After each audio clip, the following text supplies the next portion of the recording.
다시 한번 할게요. 제 옆에 계셔서 감사합니다. 네. 지금은 옆에 계신 게 너무너무 감사한 일입니다. 많은 분들이 정말 코로나의 상황 속에서 예배하지 못하고 예배의 자리로 돌아오지 못하고 있는데 항상 옆에 계셔서 옆에 계신 게 너무 은혜인 것 같아요. 또 그 옆에 우리 주님께서도 함께 계신 줄 믿습니다. 오늘 예배하는 우리 모든 성도님들에게 하나님께서 은혜와 복을 더하여 주실 줄 믿습니다. 자, 오늘은 광복절 76주년 기념 예배로 이 오후 예배는 드립니다.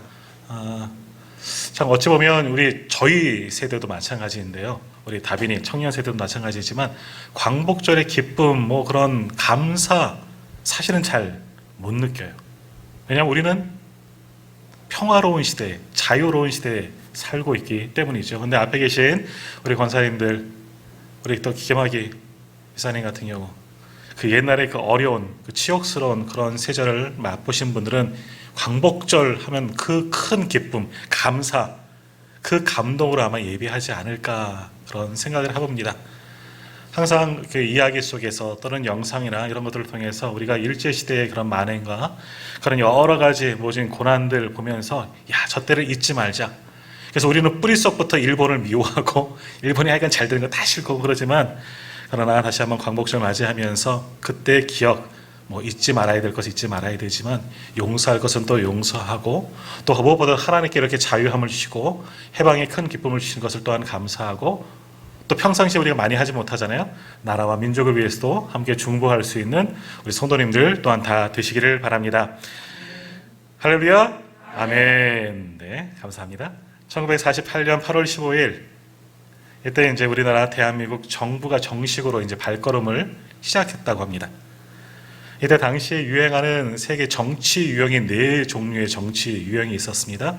전통적으로 내려오는 왕정이죠. 왕정주의가 있었죠. 그리고 그 틈바구니 속에서 이제 백성들이, 시민들이 자유함을 놓치면서 하지만 군주제도 같이 병행하고 있는 입헌 군주제도 탄생해서 같이 존재했습니다. 또 이제 미국이죠. 역사적인 정통, 정치적인 전례가 없었지만 미국의 성경을 중심으로 해서 자유민주주의가 싹 텄고 막 유행되기 시작할 때였습니다. 그리고 또 하나 존재했던 정치 세력이 뭐냐?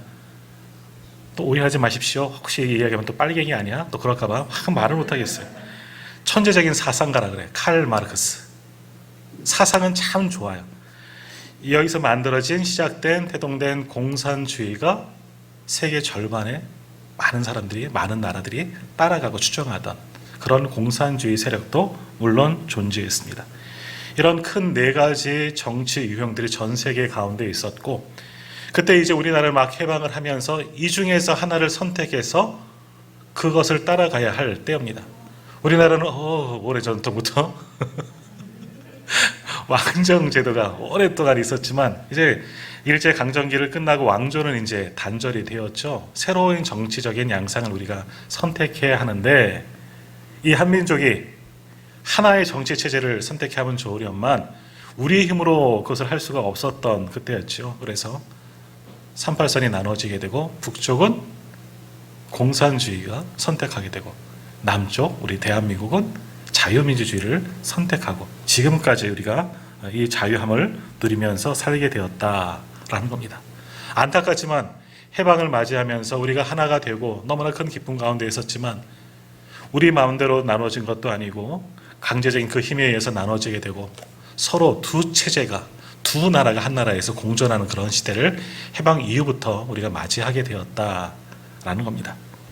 그래서 참 감사한 것은 그래도 우리는, 오늘 예배하는 우리들은 그래도 이 대한민국 남쪽에서 태어나서 자유로운 자유민주주의 국가에서 살 수 있게 된 것도 또 하나 하나님의 은혜입니다. 물론 여기서 또 6.25 상관 또 이야기를 또 하겠지만 만약에 6.25 전쟁이 일어나지 아니하고 지금도 이렇게 38선을 경계로 해서 남북이 나눠졌다면 우리 가운데 어떤 분은 지금 이 자리에 같이 없을 분도 있죠?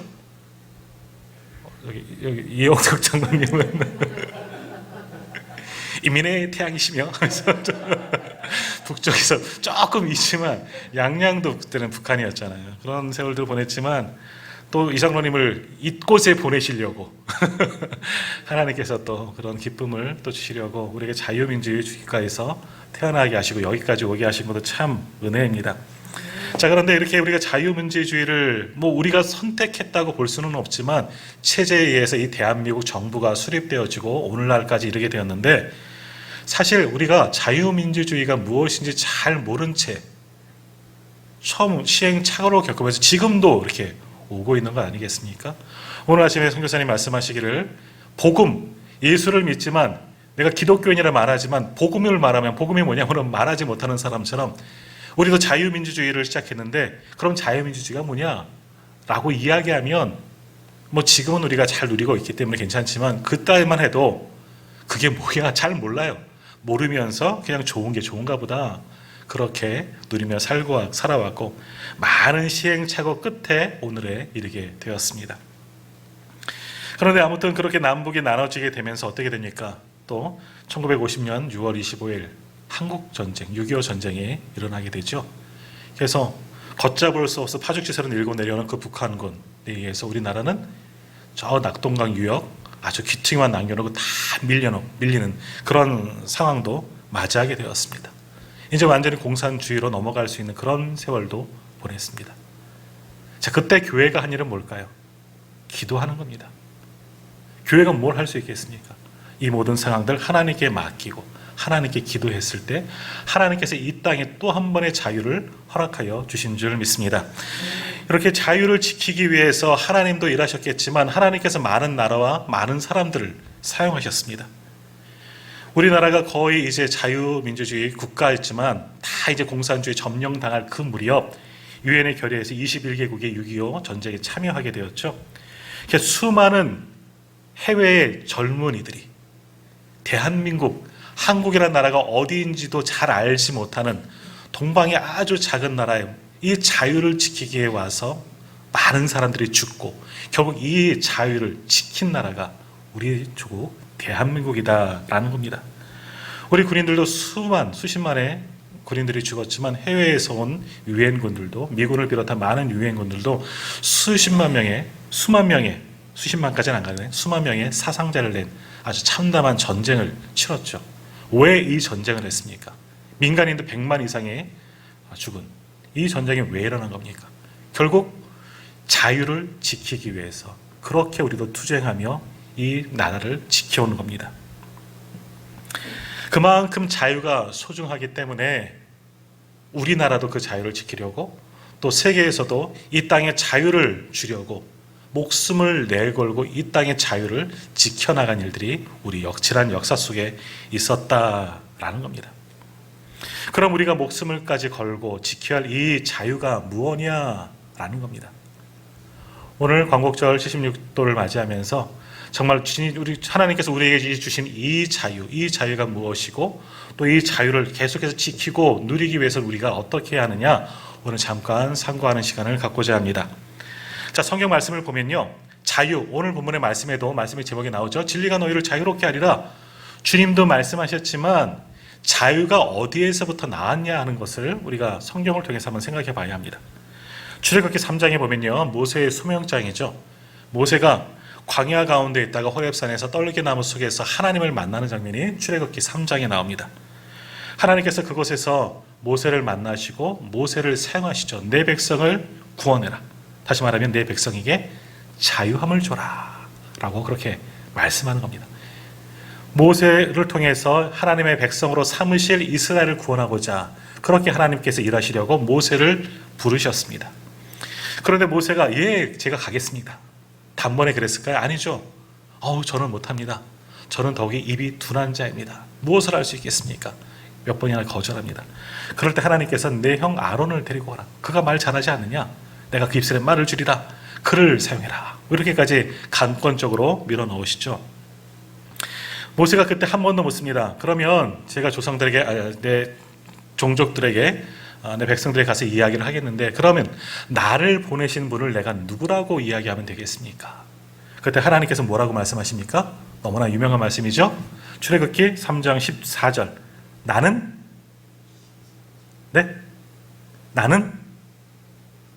나다.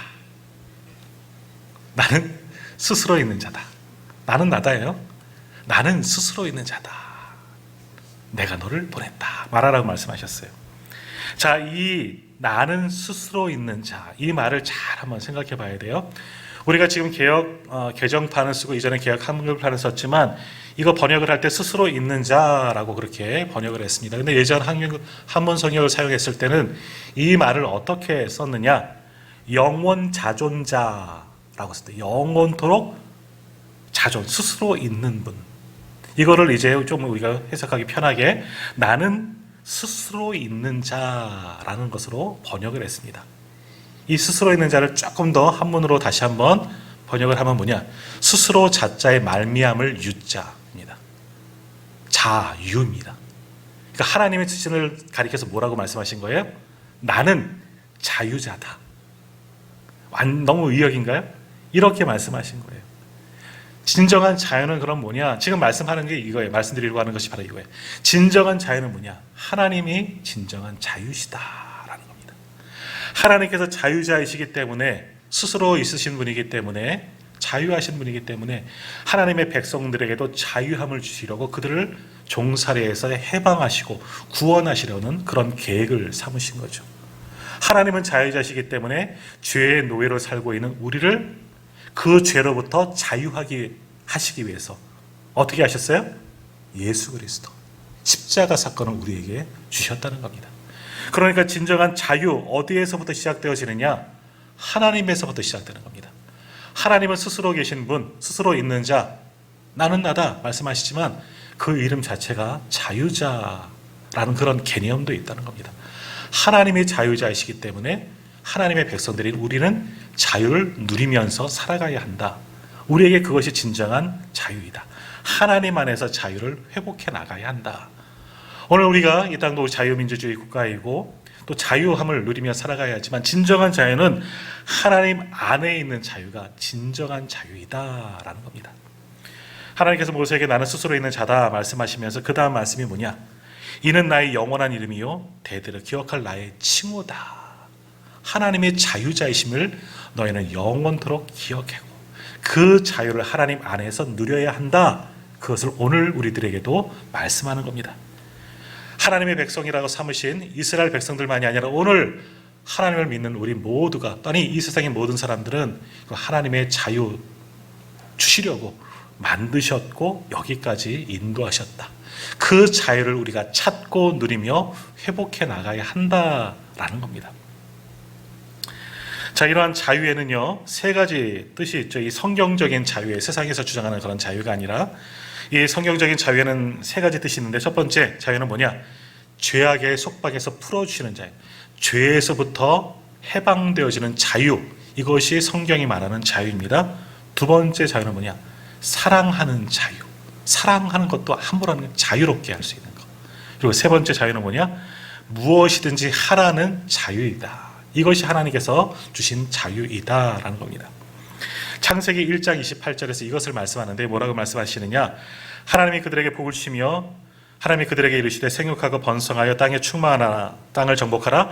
바다의 물고기와 하늘의 새와 땅에 움직이는 모든 생물을 다스리라 하시니라. 태초에 하나님께서 인간들에게 사명을 주셨죠. 하나님께서 창조 모든 피조 세계를 만드시고 그 모든 것을 다스릴 수 있는 자유를 또한 주셨어요. 무엇이든지 해도 된다고, 무엇이든지 하라. 이것이 하나님께서 주신 자유입니다. 그런데 우리가 자유를 잘못 생각하는 게 있어요. 자유, 내 마음대로 아무거나 하는 것이 완전한 자유, 하나님이 원하시는 자유는 아니다. 하나님의 틀 안에서 누리는 자유를 우리가 살아가야 한다는 거예요. 하나님은 절대적인 자유라면 우리가 누려야 할 자유는 뭐냐? 의존적인 자유, 하나님의 뜻 안에서 살아가는 그런 자유, 하나님께 의존하는 자유를 살아가야 한다는 거죠. 영생도 마찬가지예요. 구원도 마찬가지예요. 우리가 우리 스스로 구원할 수 있나요? 고민해 봐야 되나요? 아니죠. 스스로 구원하는 것은 이단이고 사입이죠. 우리 스스로 구원할 수가 없어요. 우리를 구원하실 분은 예수님, 예수 그리스도죠. 예수님으로 말미암아 하나님을 의지해서 우리가 영생을 얻고 구원을 받는 겁니다. 그러면 자유함을 누리게 되는 거죠. 이것이 하나님이 주시는 구원의 자유죠. 마찬가지로 우리가 자유를 누리는 건 우리가 마음대로 하라고 해서 마음대로 살아가는 그 자유를 누리는 것이 진정한 자유가 아니라 하나님 안에서, 하나님의 틀 안에서 주신 말씀에 순종하는 그런 자유를 누리는 것이 진정한 자유다. 이 자유를 누리며 우리가 살아가야 한다라는 겁니다. 그런데 우리 인간들은 그러한 자유를 누리지 못했다는 겁니다. 참 무지한 거죠. 이 자유가 무엇인지 알지 못하는 겁니다. 그래서 어떡합니까? 하나님께서 약속하신 그 자유를 파기합니다. 하나님과 언약을 맺은 것, 선악과를 먹는 거죠. 그 나무의 열매 무엇이든 다 해도 되지만 이것은 먹지 말라. 그런데 이것은 어떤 특별한 선악과의 특별한 의미가 있는 것보다도 하나님을 의존하게 만들고 하나님의 말씀에 순종하려고 이런 계명들을, 약속들을 우리에게는 주었는데, 이런 틀 안에서 하나님을 의존적인 자유를 누리려고 주셨는데 우리가 그러한 자유를, 진정한 자유를 누리지 못하고 스스로 자유하지 못하고 방종하게 되었다. 넘어서게 되었다. 하나님과 대립하게 되었다. 까지 변질된 자유를 누리게 되었다라는 겁니다. 그러므로 이제 진정한 자유를 우리가 찾아가야 하는 겁니다. 하나님 안에서 누리는 그 자유, 주님이 주시는 그 자유를 우리가 찾아가야 한다라는 겁니다. 그래서 주님께서도 우리에게 자유가 무엇인지를 말씀하시기 위해서 이 땅에 오셔서 하나님의 자유를 선포하셨죠. 우리가 잘 아는 누가복음 4장에 보면 이런 말씀이 있습니다. 누가복음 4장 18절. 예수님께서 이제 누가복음에서 공생이 시작하실 때 나사렛 그 회당에서 하신 말씀이죠. 성경을 읽으시면서 하신 말씀이에요. 성령이 내게 임하셨으니 이는 가라는 자에게 복음을 전하게 하시려고 내게 기름을 부으시고 나를 보내사 포로된 자에게 자유를, 눈먼 자에게 다시 보게 함을 전파하며 눌린 자유를 자유롭게 하고 라고 말씀하셨어요. 예수님께서 결국 이 땅에 오신 목적이 뭐예요? 자유를 선포하시려고. 이 자유는 뭐예요? 우리가 생각하는, 알고 있는 그런 자유가 아니라 하나님의 주권 아래에서 하나님을 의존하는, 하나님의 주시는 그 자유를 선포하려고 이 땅 가운데 오셨다. 이것이 진정한 참 자유다. 죄악 가운데 죽어있는 우리를 다시금 살리는 그러한 자유함이고, 그 죄악에서 벗어나 죄의 종이 아닌, 죄의 노예가 아닌 하나님의 주권 안에 살아갈 수 있는 자유함을 주시기 위해서 이 땅에 오셨다. 그것이 주님께서 이 땅에 선포하신 말씀입니다. 내가 저에게 자유를 주려고. 그리고 이제 사역을 거의 마치갈 무렵 요한복음 이제 8장인데요. 그것이 이제 오늘 말씀이에요. 진리를 알지니 진리가 너희를 자유롭게 하리라. 역시 진리도 하나님이시죠. 진리를 알지니, 진리가 너희를, 하나님을 알면, 하나님을 믿으면 그것이 너희를 자유롭게 하리라. 이 자유를 선포하셨고 우리에게 자유를 주시려고 주님께서 우리 가운데 오셨다라는 겁니다. 그러므로 우리가 지금 자유롭게 살아가는 것은 주님이, 우리 하나님께서 주셨기 때문에 이 자유를 누리며 살아갈 수 있는 겁니다. 이 자유를 어느 누구도 구속할 수 없고 빼앗아갈 수 없는 것이죠. 다른 사람의 자유를 뺏어가는 것은 더더욱 있어서는 안 될 일이라는 겁니다.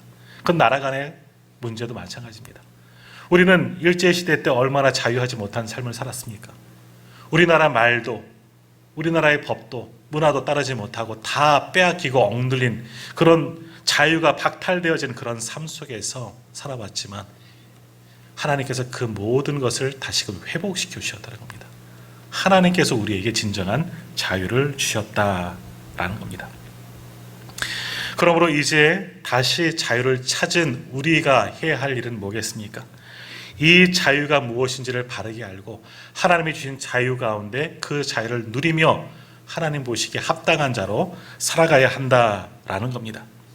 그래서 갈라디아서 5장 1절 말씀을 보면 이렇게 말씀하십니다.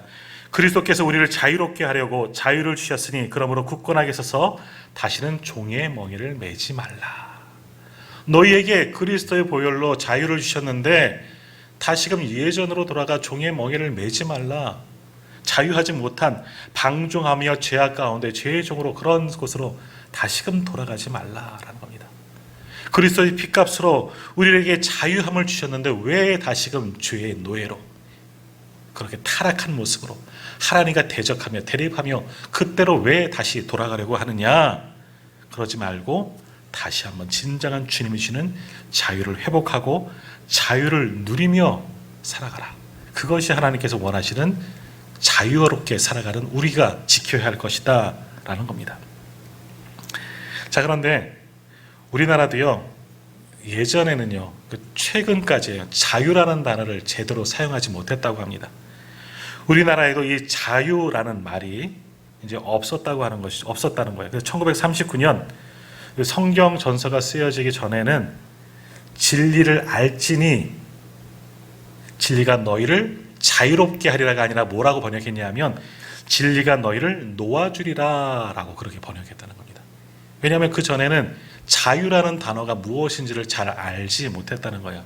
아니, 자유하면 좋은 의미로 해석하는 것이 아니라 부정적인 의미, 방종하고 타락하는 그런 개념으로 이 자유라는 단어를 해석했다는 거예요. 지금까지도 그렇게, 최근까지도 그렇게 사용했는데 성경을 통해서 진리가 너희를 자유롭게 하리라 하면서 진정한 자유는 주님이 주신 자유이다. 이 자유를 누리며 다시금 예전 죄된 모습으로 돌아가서는 안 된다. 주님 보시기에 합당한 모습, 주님 안에서 하나님의 자유자신이 그 안에서 그 진정한 자유를 누리며 살아가야 하는 존재로 우리가 그렇게 살아가야 한다. 그것을 말씀하셨다라는 겁니다. 자, 두 번째로 갈라디아서 5장에서 우리가 5장 13절에 보면 이런 말씀도 있어요. 형제들아 너희가 자유를 위하여 부르심을 입었으나 그 자유로 육체의 기회를 삼지 말아라 라는 말씀도 주셨어요. 그러나 진정한 자유를 주셨지만 다시 타락하거나 방종하거나 내 마음대로 육신의 소욕을 따라 사는 것도 안 된다. 하나님의 말씀에 순종하고 그 계명을 붙들고 하나님이 보시기에 합당한 모습으로 살아가야 한다. 아담처럼 육신의 소욕을 쏟아져서 살아가서 하나님과 원수가 된 원죄를 갖고 오게 만든 이 아담의 갔던 그 길을 따라가지 말고 정말 진정한 자유, 그것을 누리며 살아가야 한다. 성경은 계속해서 우리에게 말씀하는 겁니다. 그러면서 예수님께서 그 자유함을 보이셨던 그 모습을 따라 순종하며 살아가는데 어떻게 살아가셨느냐? 바로 빌립보서 2장에 나오는 말씀이죠. 너희 안에 이 마음을 품으라. 곧 그리스도 예수의 마음이니 그는 근본 하나님의 본체시나 하나님과 동등됨을 취할 것으로 여기지 아니하시고 오히려 자기를 비워 종의 형체를 가지사 사람들 같이 되셨고 사람의 모양으로 나타나서 자기를 낮추시고 죽기까지 복종하셨으니 곧 십자가에 죽으심이라. 우리 안에 주님의 마음을 품고 우리 하나님께 주신 이 자유를 마음껏 누리며 살아가라는 겁니다. 내 육신을 위해서 내가 그저 마음껏 하려는 그런 자유함이 아니라 하나님이 주신 그 틀 안에서 이러한 자유를 누리며 살아가야 한다. 그래서 주님이 말씀하셨다라는 겁니다. 오늘 우리는 하나님께서 이제 자유를 우리나라에게 허락하셨습니다. 빼앗겼던 주권, 억눌렸던 그것에서 그것을 해방시켜 주셨죠. 그것만이 아니라 죄로부터 자유하지 못하고 죄의 노예로 살아가던 우리에게 예수 그리스도에 인하여서 진정한 자유함을 주셨다는 겁니다. 그러므로 이제는 자유가 무엇인지 올바로 알고 하나님의 자유하시기 때문에 하나님의 백성인 우리도 그 자유를 누리며 살아가야 하니 주님이 주신 이 자유 안에서 막 그렇게 자유함을 누리며 살아갈 수 있는 우리 성도님들이 다 되시기를 바랍니다. 더욱이 이 나라가 다시금 이러한 자유를 빼앗기지 아니하고 그렇다고 타락하지도 않고 잘못된 길에 서지 않고 하나님이 주신 그 자유를 지키며 이 자유민주주의를 끝까지 유지하고 더 나아가서는 자유 없이 살아갈 수 있는 저 북한까지 다시 한번 자유함을 선포하도록 자유 안으로 돌아올 수 있도록 그들을 위해서 중보하면서 그렇게 살아갈 수 있는 우리 모두가 다 되시기를 간절히 소망합니다.